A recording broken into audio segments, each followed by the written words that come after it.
প্রতিদিন আমরা হাসপাতালে যাই নিজেদের জীবন বাঁচাতে। ও সাহায্য চাইতে পারে না, শুধু অপেক্ষা করে। ওরা কথা বলতে পারে না, তাই কি ওদের ব্যথা নেই? একসময় ওরও একটা জীবন ছিল, কিন্তু আজ কেউ নেই। কিন্তু যদি এমন একটা পৃথিবী হতো যেখানে হাসপাতাল শুধু মানুষের না,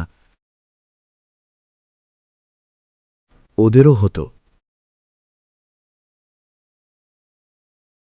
এটা শুধু একটা কুকুর না, হাজারো অবহেলিত প্রাণের গল্প। ওরা ভালোবাসা বুঝতে পারে। যদি আমরা নিজেদের চিকিৎসা করতে পারি, তাহলে ওদের কেন না?